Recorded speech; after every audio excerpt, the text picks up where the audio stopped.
Ենք, որ այս իշխանությունը ունի աննկարագրելի, անբնական վախ Սամվել Կարապետյանից, որովհետև Սամվել Կարապետյանը իր կյանքով ապահովել է մի բան, ինչպես կարելի արժանապատիվ ապրել եւ հայ տղամարդու գյուղում ծնված, գյուղում մեծացած հայ տղամարդու կերպարը, իմիջիալոց, որի կարիքը այսպես շատ ունենք։ Եվ երկրորդը,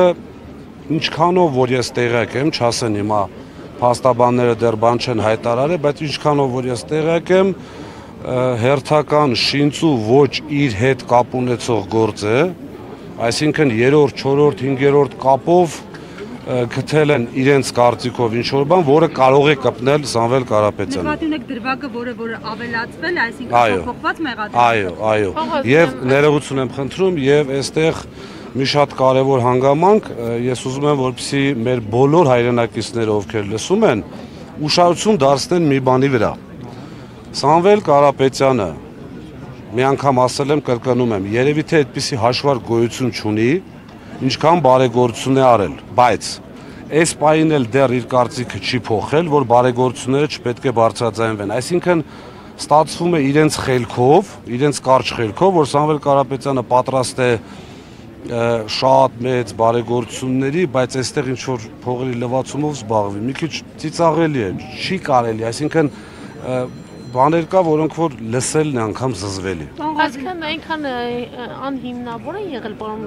Ղազարյան այն նախկին մեղադրանքները, որ նորեն են, հա, փորձում գտնել, որպեսզի գոնե դատարանին ինչ-որ մի թղթով համոզեն։ Տեսեք, իմ կարծիքով առաջին հոդվածը, որ դրվել է այդ սահմանադրական կարգի տապալման կոչը, միջին ծանրության արարք է։ Այսինքն այդ արարքով ընդհանուր նորմալ դատարանի պարագայում կալանք չի։ Նու կալանք կարելի է տալ, բայց չեն անում։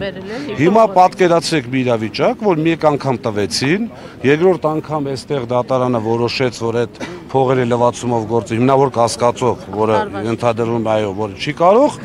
երկրորդ անգամ տվեցին նույնով, երրորդ անգամ երկարացնել կալանքի ժամկետը սահմանադրական կոչով, հիմա դուք պատկերացնեք, այս ինչքան մարդ կա կանգնած։ Բոլորը գոռում են, այո, ես էլ եմ միշտ ասել, հիմա կրկնում եմ, մենք մեր ձևով մասնակցելու ենք այդ ամեն ինչին, այսինքն ցիտում եմ Սամվել Կարապետյանին։ Ճիշտն ասած, ընդհանրապես վախ չունենալն էլ ոնց էր ասում, հիմարության նշան է, բայց այս պարագայում չեմ վախենում, ինչի համար, որովհետև երբ որ մարդու խիղճը մաքուր է, երբ որ մարդը իր պետության կամ իր իր հավատքի նկատմամբ կատարվող ոտնձգություններին դեմ է կանգնում, կարծում եմ նորմալ մարդը չպետք է վախ ունենա։ Պարոն Ղազարյան, այս համատեքստում տեսնում ենք, որ Ռոմանոս Պետրոսյանը պարբերաբար փոքր այսպես հաշվետվությունների տեսքով ներկայացնում է հեծում իրական, այսպես իր ասելով, իրական օբյեկտիվ վիճակը, ձեր դիտարկումները նախ այդ գրառումներին, բացահայտումներին եւ այլն, եւ հաջորդիվ նաեւ արբիտրաժի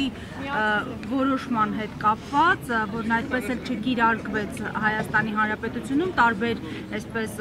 պնդումներ, պարզաբանումներ եղան պաշտոնական, բայց մենք տեսանք, որ այս հարցում Հայաստանի Հանրապետությունը դարձյալ խնդիրներ ունի, ԶՊՄԿ-ի վերջին օրինակը, Ոլնորթ ընկերության հայցադիմում է ներկայացվել պահանջը 1.5 միլիարդ դոլար։ Խնդրեմ սրա համատեքստում անդրադառնանք նաև հեծի դեպքին։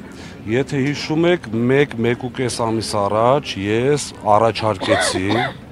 որպեսզի կազմակերպվի բանավեճ, քննարկում, անունը թող իրենք դնեն հմեկով ուղիղ եթերով։ Ես, հանձնաժողովի նախագահ Մեսրոպը եւ կառավարիչը։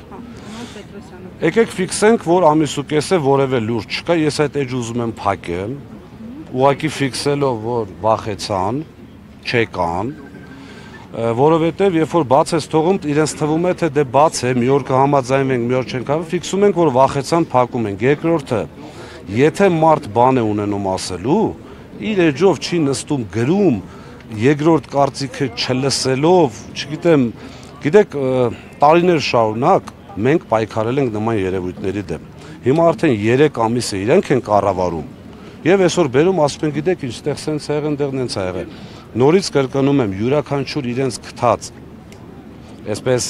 արատավոր երևույթ, որի դեպ մենք տարիներով պայքարել ենք եւ հաջողության ենք հասել հաշվի առնելով այսօր հեծի վիճակը, եթե իրենք մաքուր լինեին, իրենք կներգրավեին սեփականատիրոջ ներկայացուցիչներին։ Առաջի օրը այն չեկած արդեն ես ձև չունեի աշխատելու, ապօրին հրամանով ազատեցին։ Լավ, եթե մենք այդքան մեղավոր ենք, ինչի՞ չեք ուզում մեր հետ քննարկեք, նույն հմեկի տաղավարում ապացուցեք իմ կատարած, այսպես ասած, հանցանքները, սխալները։ Հիմա այդ վախը արդեն բնորոշում է, որ իրենք բան չունեն։ Պարոն Ղազինյան, եւ վիճակի մասն շարունակեց նաև տեսակ արբիտրաժների հետ կապված ես դիտարկումներ արեցի։ Հայաստանի ներդրումային վիճակը ինչպես է այսօր գնահատում, որպես ժամանակին ամենամեծ, այսպես մասնավոր ընկերության ներկայացուցիչ եւ ինչպես է գնահատում այս մոտեցումը, այս արբիտրաժային այս գործերի վերաբերյալ Հայաստանի Հանրապետության մոտեցումը։ Եթե իշխանությունը սիրի իր երկիրը եւ իրեն խիստ ժամանակավոր չհամարի, յուրաքանչյուր իշխանություն է ժամանակավոր, բայց պետք է քո երկիրը։ Հիմա այս պարագայում, ինչպես բազմիցս նշել եմ, իրենց արդարության նախարարը մի անգամ չկարողանալով չկրկնել իրենց ղեկավարի ասածը, որ պետականացվելու, այդպիսի հասկացություն ուղղակի չկա, ասաց, որ գերակաշահով է լինելու եւ փոխհատուցում է տրվելու, այսինքն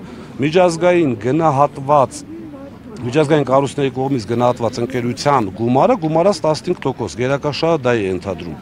Իսկ դա նշանակում է մի քանի 100 միլիոն դոլար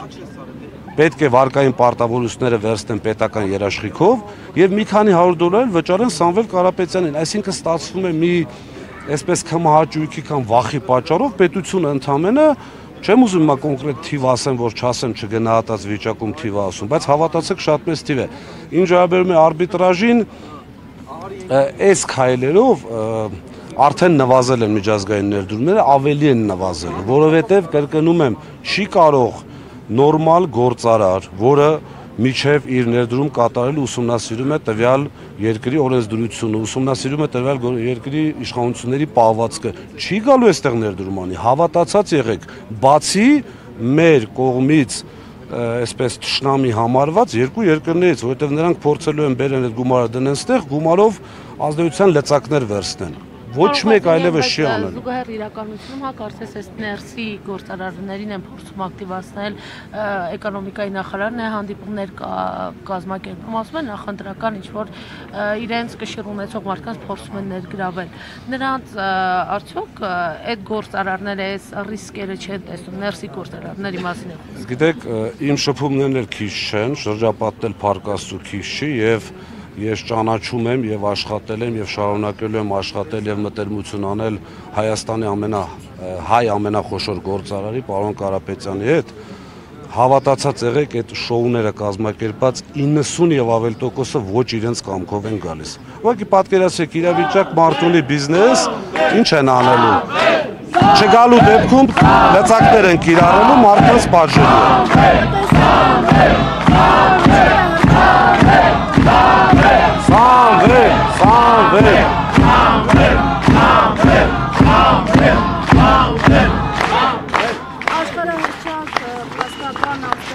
Այսօրվա խոսքերը իշխանությունը լայն տարածում է ասելով, որ պատրաստվում են գրոհեն Հայաստանը, այն խոսքերը, որ ամեն օր գրոհելու են Նիկոլ Փաշինյանին, մինչև Սամվել Կարապետյանը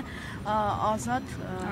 չարձակվի։ Ինչ կարող եք այս առումով ասել եւ նաեւ մասնագիտական առումով ինչ է նկատի ունեցել։ Այստեղ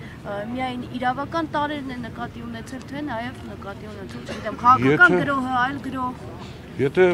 պարոն Ամստերդամը լիներ Մոջահեդ, կհասկանային գրոհել ինչ նկատի ունի, երևի թե հայերեն այսպես ճակերտների մեջ ասածը չի ասել, ստացվելու է, որ այսինքն ինչ է անելու պարոն Ամստերդամը, իրավական ճանապարհով, այո, գրոհելու է, ինչ կա դրա մեջ։ Այդ պարագայում յուրաքանչյուրի իրենց խոսույթների մեջ, իրենց, այսպես ասեմ, քրեական օրենսգրքի հոդվածները չեն հերիքի, արդեն չեն հերիքում իհարկե, բայց ընդհանրապես չեն հերիքի։ Երկրորդը պարոն Ամստերդամը ըստ երևույթին գիտեք ինչ վիճակում է, իրենց չեմ ճանաչում, չեմ խոսել, որպեսզի չասեն այսպես այնպես, բայց իմ կարծիքով լինելով ուժեղ իրավաբան, լավ իրավաբան, բազմաթիվ պրակտիկայում փորձեր ունենալու եւ չի տեսել այսպիսի բան եւ մարդու մոտ հասկանալու խնդիր է։ Նորմալ է, չէ՞, երբ որ մարդը 30-40 տարի զբաղվում է փաստաբանությամբ եւ այսպիսի աբսուրդ չի տեսել։ Դե այսինքն այսպեսի абսուրդ չտենալով այդ մարդու մոտ արդեն գիտեք մեկ-մեկ ինձ մոտ էլ հարցազրույցների ժամանակ Փարքաստու բարապաշարս փոքր չէ, բայց իմ մոտ էլ է վերջանում եւ սկսում ես արդեն ինչ որ փորձում ես կառավարել, բայց սկսում ես արդեն ոչ Մամուլը, եթե ավարտեցիք, մամուլը գրում է, որ հետի աշխատակիցներին չեն թողնում մասնակցել այս եւ նմանատիպ այլ հավաքներին, միջոցառումներին։ Դուք որպես հետի նախկին տնօրեն նաեւ վստահաբար ինչ որ կապեր եք պահպանում, կան ասեկոսներ ձեզ հասնում են խոսակցություններ այդպիսի դեպքերի իրավացի լինելու մասին։ Քիչ առաջ այստեղ հետի անվտանգությունից էլ մարդիկ են եկել են գույքագրեն, թե ովքեր են եկել։ Իհարկե, այսինքն ես զարմանում եմ, որ դուք զարմանում եք։ Դուք հարցրեցիք ինչ եք եկել, պարոն Ղազարյան, Չէ, կարող մի քիչ կոպիտ ելնեի, դրա համար չհարցրեցի։ Մեր նախկին աշխատակիցն է, որը եկել է այստեղ գույքագրի հասկանալով ով է եկել, ով չի եկել։ Իսկ ինչ վերաբերում է ովքեր եկել են։ Գիտեք, Կարող եկել են աջակցեին։ այդպիսի, տեսեք, իրենք մի քիչ խելոքացել են, ես մի անգամ ասեցի, իրենք խելոքացել են եւ ժամանակին, երբ որ մենք ինֆորմացիաները ստանում էինք, այսպես 5-6 հոգանոց ժողովներ լինում, ինֆորմացիան ստանում ենք։ Հիմա արդեն սովորել են առանձին են ասում եւ սպառնում են, որ եթե սա դուրս եկավ, խնդիր կունենաք, բայց ախր չեն կարող։ Մեծ կոլեկտիվ է, ինձ մարդիկ տեսնում են, այսպես այսօր հոգեհանգստի գնացել հետի աշխատակցի, շատ մարդ եկել էին, աչքերով են բարևում, չգիտեմ, մարդկանց աչքերի մեջ տեսնում ես այդ անարդարությունը, ես շատ նորմալ եմ վերաբերվում։ Այո, իրենք չեն ուզում։ Վախ մարդկանց պես Սելմանեն, որ աշխատանքի Ընդհանրապես վախի մթնոլորտ այսօր երկրում, երևի թե բոլոր նախկին իշխանությունները չեմ կարծում ցանկացել են, բայց ամեն դեպքում չէին ցանկանա, չէին կարող այսպիսի վախի մթնոլորտ անել։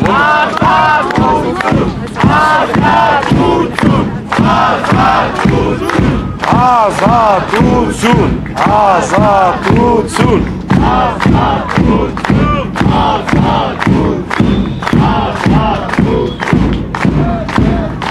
Պարոն Ղազարյան, թե վերջին ասուլիսում դուք հարցադրումներ էիք որոշակի հնչեցրել եւ խոսելով հատկապես Սարիկ Մինասյանի հայտարարությունների մասին, շատ ծանր էր տարեր եւ ասել էիք ստի, ինչպես գիտեք, Facebook-ում ավելի շատ այսպես տղայական ռազմորգայի նման ձեզնից հաշիվներ էր պահանջում, մասնավորապես ասես գրել է դրան ասեք, որ հետի ներկայիս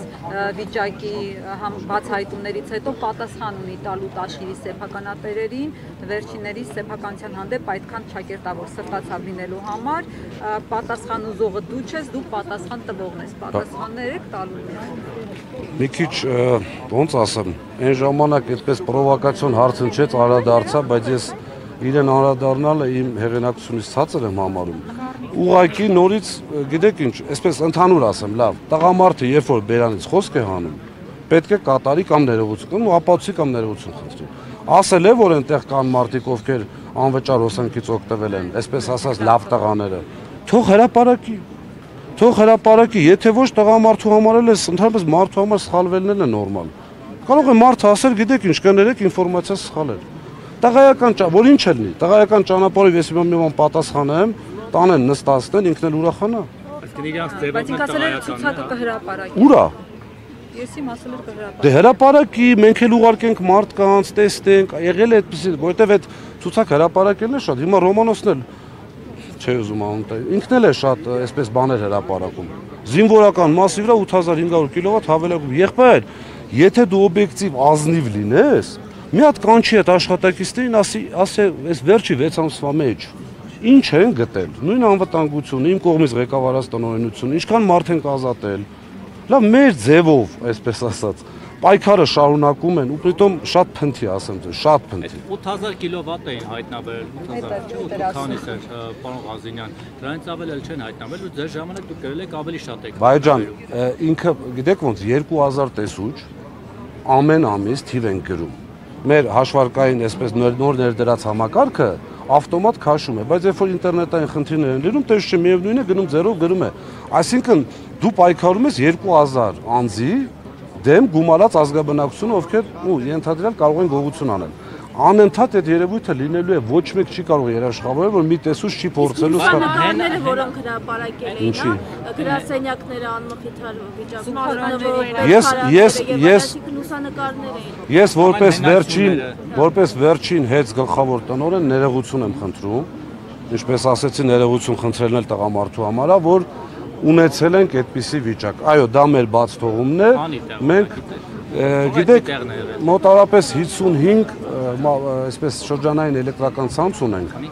55 Այսինքն բացի մասնաճյուղերը բացվածքով, այնպես որ հնարավոր են այդպիսի դեպքեր, էլի։ Մի հենայսուն օրինակ չգիտեմ որտեղ է, մասիվում է որտեղ է։ Այդ մի հենայսան եղածին չէ, սարքեք չնկարի։ Բայջան, երբ որ ասենք տասնյակ հազարավորներ փոխվել են, հիմա մի հատ այդտեղ դրած չէ, նորից եմ կրկնում, տղամարդավարի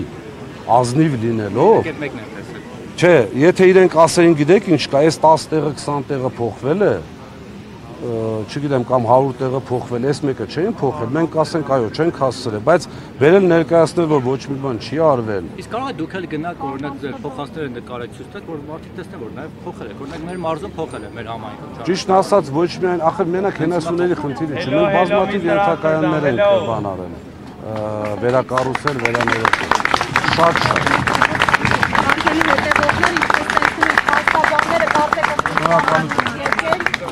Հարգելի հետևորդներ, ինչպես տեսնում եք այս